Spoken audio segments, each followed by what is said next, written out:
everybody, welcome.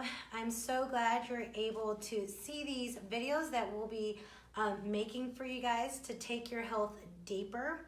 And so the first video that I wanted to focus on today, we're going to start with kind of the beginner topics, and then we're going to keep on going deeper and deeper. And so today's first video is about intermittent fasting.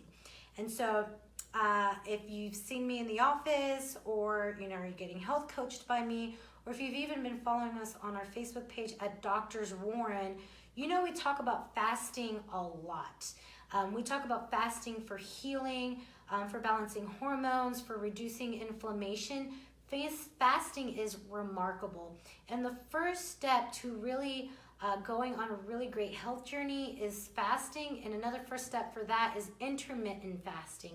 And so first step, if you haven't done it yet, starting today, you are going to intermittent fast. So I want to talk about why we intermittent fast and a lot of common questions I get about it, common issues that people have, and how to handle all of that. And I want to talk to you about the benefits, right?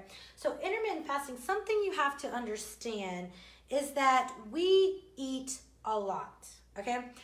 We are eating a lot more calories than our bodies are even used to.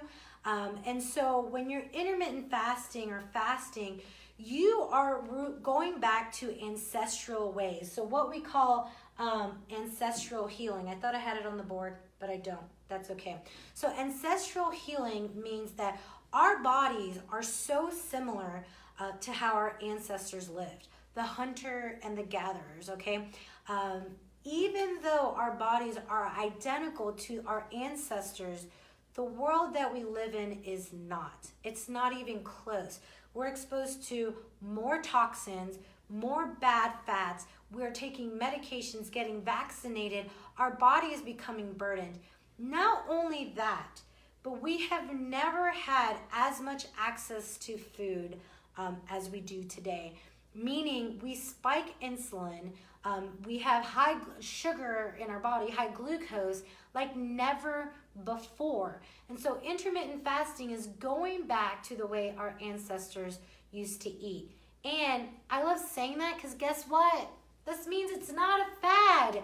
A lot of people when they're starting off, or a lot of people that are trying to figure out the right way to do things, they're like, well, there's this diet, this diet, this diet. Great, that's why no one's ever successful with those diets long term. It's because it's a diet. This isn't a fad. Again, we're going back to the way we're created to eat. So our ancestors had periods of feast and famine where they had an abundance of good quality food, really great fat. They would eat all parts of the animals, including the organ meat that has a lot of nutrients there. They didn't have organic food or vegetables because everything was organic, but all of that they had access to for certain periods of time. And then they had periods of famine, meaning they did not have access to food. And so they would eat what they had, and they would still be active, they would still go out, they would still do what they needed to do even when there was famine. I say all of this is because fasting and starving yourself are two completely different things. When you're fasting, when our ancestors had periods of famine, their body went into healing mode. They went into this mode where they were burning sugar that was in their blood. They were burning fat. They were repairing. They were creating stem cells. Their body was doing what it needed to do to repair in these moments where they didn't have food. And so when you're doing it, you're not starving yourself. And the difference is fasting and intermittent fasting, you're planning for. You are strategically knowing, hey, I know I'm not going to eat during this period, and then you are planning to recharge and to replenish yourself with a lot of really great nutrients. That's really important for me to say because I can see a lot of people that do intermittent fasting and they're not eating enough calories. And the problem with that is that if your body thinks it's starving itself, it's getting starved, there isn't enough nutrients there, it's going to go into survival mode, and under survival mode, you will never heal fully. So it's really important that you're eating enough calories. Let's jump into what intermittent fasting would look like for beginners and what intermittent fasting would look like for advanced. So beginners is a 16 to 8, okay? That means 16-hour fast, 8 hours of eating. Good news, you're sleeping for a good amount of the 16 hours. And so if you look at the word breakfast, it's breaking a fast. So all we're doing is we're extending that fasting period through the night, where through the night is where your body's healing. It's just breaking down inflammation, it's just replenishing itself, it's regenerating itself. And so we're extending that period of time. So what does that mean? It means you stop eating, and then 16 hours from there is when you're gonna have your first meal. And then you're gonna eat within an 8-hour period. So a common question I get asked, am I eating 2 meals? Am I eating 3 meals? Eat 2 to 3 meals, but you're not snacking. So the whole point is we're trying to burn up the sugar that's in your body and burn up your fat for fuel. The problem with this misconception that came out a long time ago is this constantly snacking or 5 or 6 small meals. What you're doing is that when you're eating, you're spiking insulin, especially if you're eating a carb-filled meal. You're gonna spike up insulin. And what research has shown is that we tend to eat a lot more than we actually need. And so your body is amazing, and what it will do is it will store sugar in the liver, and then when it can't store it in the liver, then it's gonna store it as fat. So when you're fasting, it's not that you're not getting what you need. When you're fasting, your body will start to burn up the sugar, it'll start to burn up the fat. And that's what you're doing with fasting. So it's not like, oh, I don't have enough. But that's why you're not constantly snacking. Spiking up insulin constantly throughout the day is why we have so many blood sugar issues. Type 1, type 1.5, type 2, metabolic syndrome, type 3, which is Alzheimer's and dementia. So our purpose is to make sure that we're not constantly spiking that. So set yourself up for 2 to 3 meals. I'm gonna jump right down here because these are the 2 biggest things I see.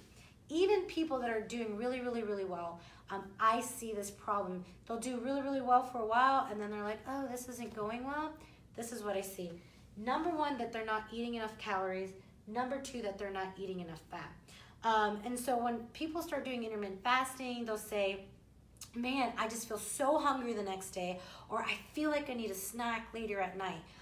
That means number 1, you're still depending on sugar for fuel, but number 2, that means you didn't eat enough calories, you did not eat enough fat throughout the day or the day before.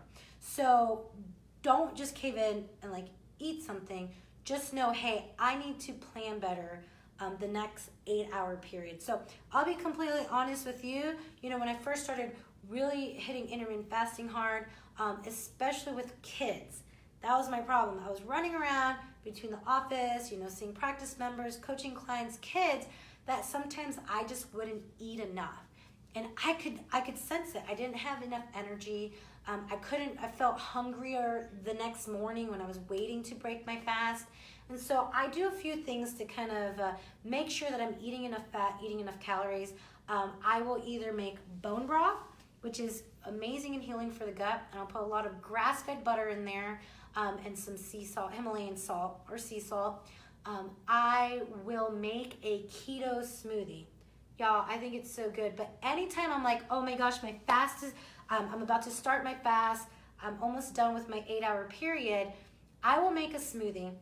And so what I put in it is coconut milk, high fat. I'll do coconut yogurt, high fat. I will do an entire avocado. I'll do keto bone broth protein. I'll put some stevia in there, and I'll put some ice. And I'll blend it up, and I'll make a big smoothie. And I know for a fact I got my calories in, I got my fat in. Oh, I'll also add, I'll tell you this, my go-to always while doing keto, even if I'm not in ketosis, if I'm intermittent fasting, my go-to is brain octane, which is concentrated MCT oil, and I use the Bulletproof brand. So I'll add that to the smoothie as well. That is always my go-to thing. You guys gotta have your go-to thing, especially if you're starting off, or if you've noticed that, I'm not eating enough calories. Smoothies are always a really great go-to thing. So making sure that you're eating enough calories and you're eating enough fat. And so if you've been doing intermittent fasting for a while now, I'm gonna go ahead and tell you this. I say this is the advanced, which is 18-hour fast, 6-hour window of eating. But really, if you've been doing intermittent fasting, it's time to do a fast. And I'm gonna do another video on that, so look for that video about what are the different types of fast, water fast, bone broth fast, and the different periods of time.